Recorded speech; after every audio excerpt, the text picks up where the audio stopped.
Good morning, Texoma. I'm Ashley Fitzwater. This morning, we're taking an inside look at finances and the role they really play in the lives of your children.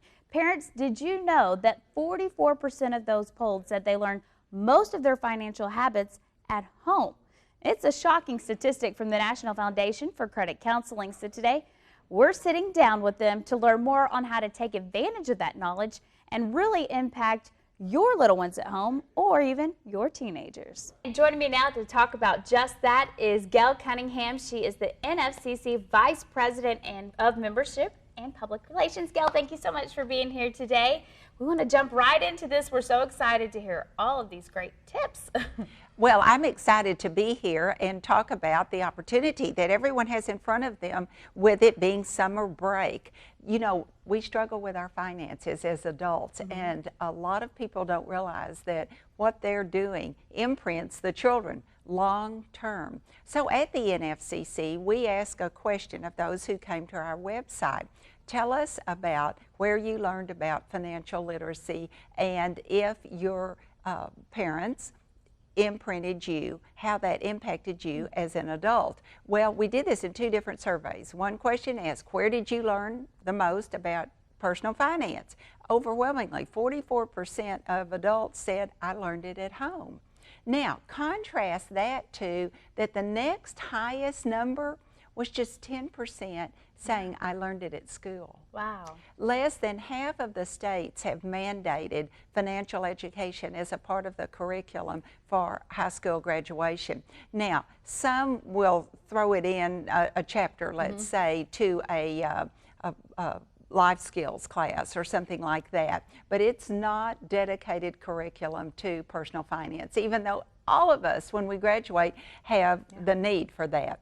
So don't count on your schools to teach your children about personal finance. And so we all think, well, that's nice and that's predictable that children learn their financial skills at home. But what if the parents have bad skills? Yeah, passing it right along then, huh? Exactly. That's exactly what happens. That's a scary thought, though, Gail. We don't, you know, if we don't really think we have the greatest skills, then we want the best for your children. So. Sure you do, and that's why I'm here. That's absolutely. You're going to make a change today. That's why we're talking about this, so that people can connect the dots. When we ask in the second survey about are your skills as an adult exactly like your parents, and that's good, or exactly opposite of your parents, and that's good.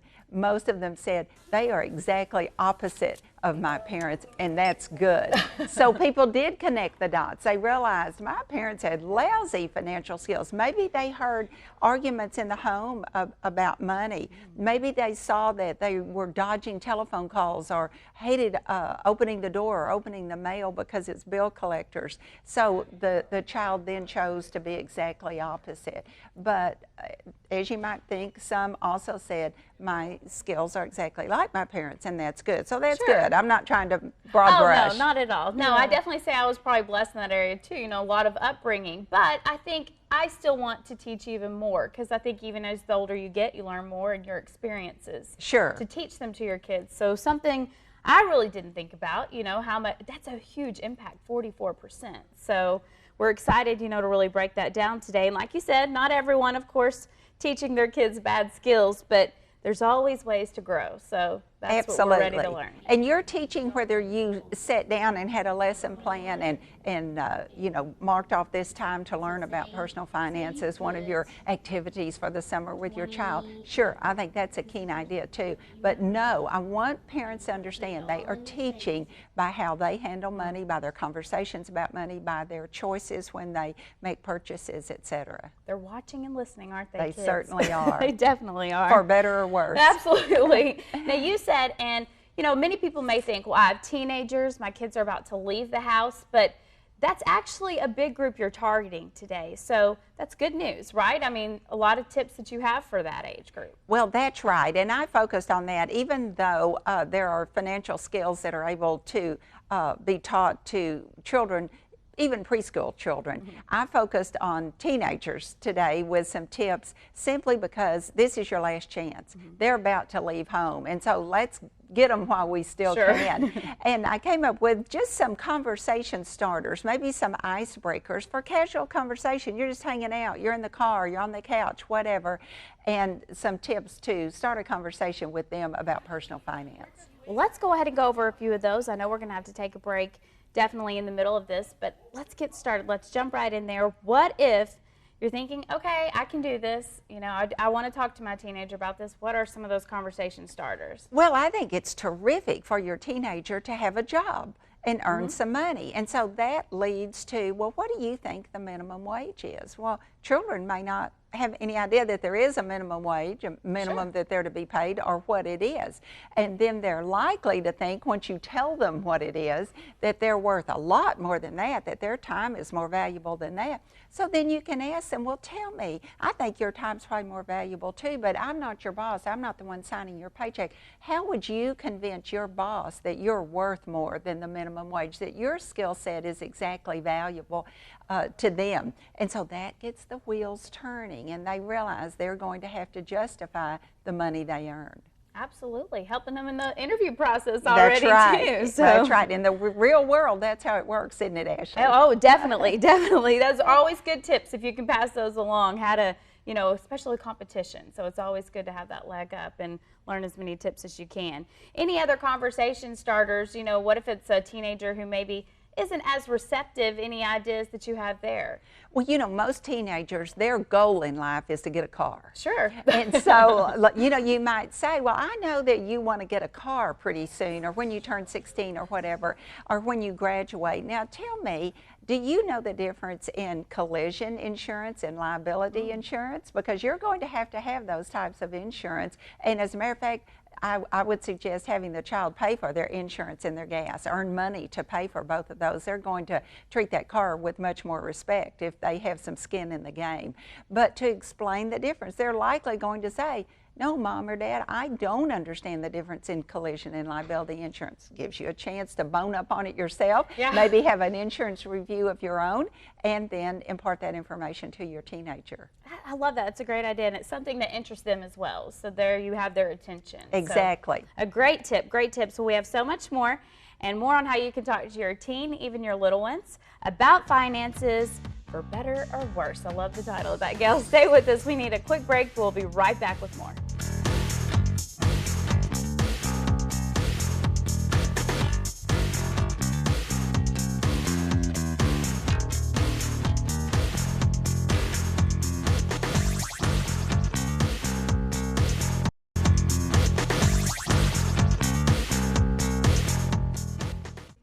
Welcome back to Inside Texoma. Once again, we are talking about financial skills and how children really learn those financial skills from their parents. Gail Cunningham is joining us again from the NFCC. And Gail, a lot of great tips that you've already given us whenever we're trying to have that conversation starter. Well, you know, what you can discuss with children younger than teenage years really is, what do you think about getting paid for doing household chores? Ooh, that's a good one. Do you think that that's just part of, you know, participating in a household and everybody's supporting one another? Or do you think that people ought to get paid to make their bed and take out the trash and unload the dishwasher? So again, that's likely to stimulate conversation. And that's what we're doing here. That's what we're interested in. And have them defend their position, either side that they land on. They're likely to land on the side of getting paid. Yeah. But, you know, you can do a point counterpoint around that. But the whole purpose is to introduce the topic of personal finance and, you know, stimulate the conversation around that. Okay, Gail, well then I have to ask you. So let's say our kids say, well, Mom, I think I need $10 to go make my bed, or $5 to go make my bed. What is a good price? Because that's a little extreme, you know, obviously, but what is a good fee? Is there something you've heard? I mean, obviously, I know it's going to depend on each family's financial situation, of course, but is there something that you hear as the, quote, going rate, or something that you recommend for parents? Well, not really. I think you hit on one of the criteria, which is what's your personal finance at home. And then another would be the age of the child. Not that the making of the bed is going to be any easier for the teenager than the 3-year-old, but it may turn out better. But the principle is what we're trying to get at here, the underlying principle of money. And speaking of once they start earning money, terrific place to start earning money is at home. But then it's the challenge of, well, let's talk about what you're going to do with that money. For the teenager, the tip was, let's pretend you received $100 for your birthday, which they could from aunts and uncles and grandparents. That could total $100. How would you spend that? And even the younger child, an 8-year-old, for instance, might want to earn an allowance. And again, this is an allowance, and is part of that earning doing those household chores, or are you just going to give them money each week?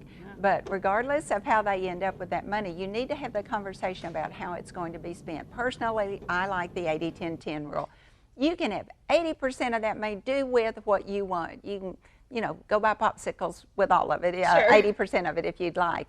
And then I like to teach them to save 10% and to give away 10%. Yes. And again, it's these life skills that we're imprinting, we're teaching that will serve them well as adults.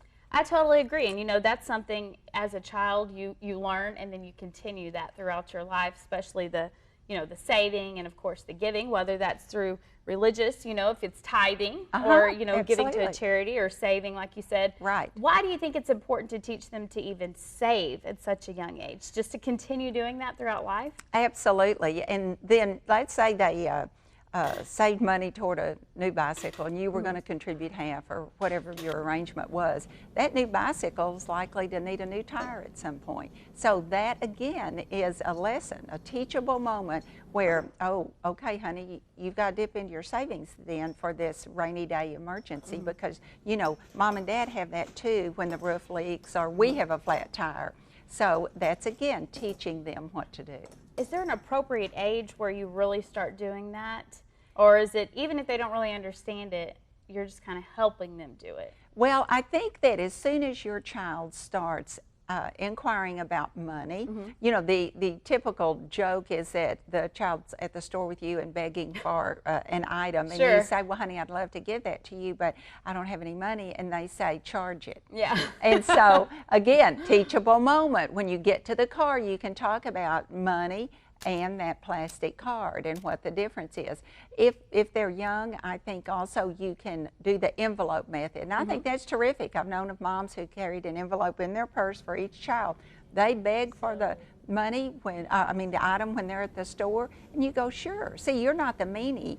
You're not always saying no to them. You say, sure, you can have that. Here's your envelope, you can pay for it. 9 times out of 10, they will hoard that money. They won't peel out that money, particularly if they've earned it to pay for that item. As long as mom or dad's willing to pay for it, they'll keep begging. I think we're all like that too, aren't we? Yeah, at times? we are. Absolutely. Somebody else is getting it, we want it. But if it's your money, you tend to hold back a little bit more. So that's a great tip. Now, the envelope, I've heard of that. You know, kind of if you're trying to go to cash, you know, you've heard of the Dave Ramsey or saving or going to the envelope so you're not charging anything. What is it then with the parents? Is that just their allowance? You're carrying it with you, basically, in the envelopes? Yes, and particularly for the younger children. I like the older children to have their own checking account, and we can touch on that when we circle back to teenagers in a minute.